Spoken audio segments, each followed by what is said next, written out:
Lawe prandu lawe dang ta kapit bal nhờ nào prandu ngay tam dum smut UL kopar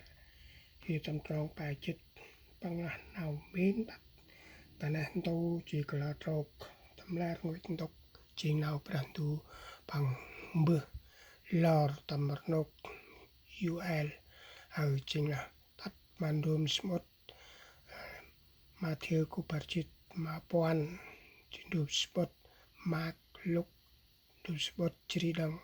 nào tambal prandu Yesus Christ bằng hom bơ lor nào tắt nè đâu à hem bra sơ chỉ tăng mamat tăng pator chim hôm kít blaun đốc hay cu crab còn her nam chi mà prandu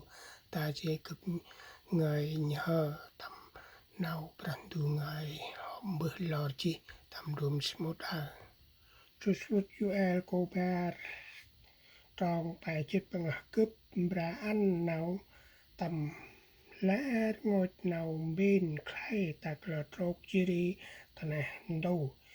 chiên ham oin chiri lẽ gừng nhúc oin na bra lại chiên ngọ cành khai tăng ham chỉ nằm phù ham lor nạt tây tút tay nào chiri nào cai krip quay tạ bự ra Yehuwa nam nốt này pu nam bra qual amo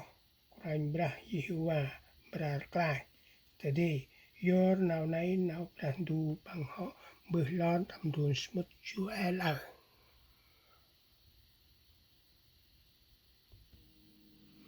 tầm đồn smut nào UL của ba tròn chỉ bài chết cướp ra ăn nào tầm bên ba ta là trọc chiri ta này đâu chim ham oin chiri lẽ nhúc oin na bra chi ngọ clang khai chăng ham lor nào tắt ta này đâu là trọc bra Yehuwa ăn nào bên hay sao nó ra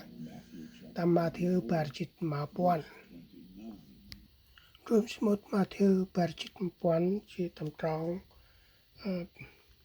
Parchit pham bằng là nào tầm s래 tay na là chi ngô khai chim ham ta nên tô còn bữa bran ta tầm drum smut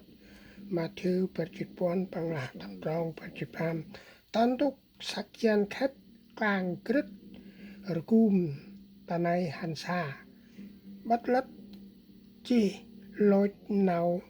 na rini này tay na ra chi ngô khai chinh ham mồ hôm kê nào ngô phúng manh binh bra tóc bờ trâu chiri lãnh đơ tam glang trâu bra bắt ngờ chót nén tô nào chúc lo chỉ ngó tay hay sợ tầm mặt nốt na bra tắt kê nào này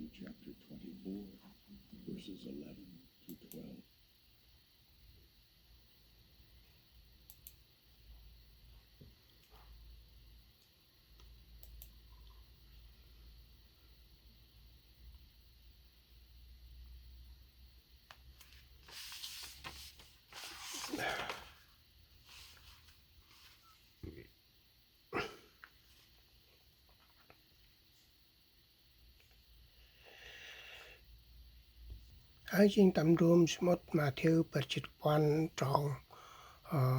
chữ tung ngoài chữ bär bằng là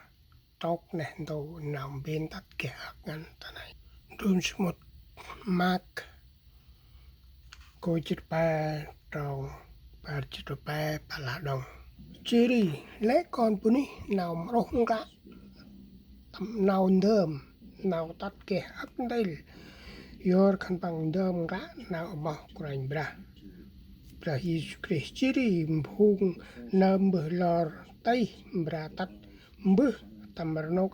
chính ác đây nào cái mà lư bỏ bằng chiên cướp chiên cái nào không làm rồi yuri khăn bằng mỗi cho tầm nào bận đủ ngay ở yuri khăn bằng tanh nào bận mấy quýt đơm tầm khăn bằng bari trâu nên tôi bom ba còn bữa ní tận nên tôi đã gặp kinh tầm nào phá tôi nên tôi chỉ nào bận đủ ngay tầm room smart nào tầm ba mà chưa mà thiếu có budget mà quan bằng là có ra qua ta chỉ ta hay sao là về ngồi cho cần máy uống anh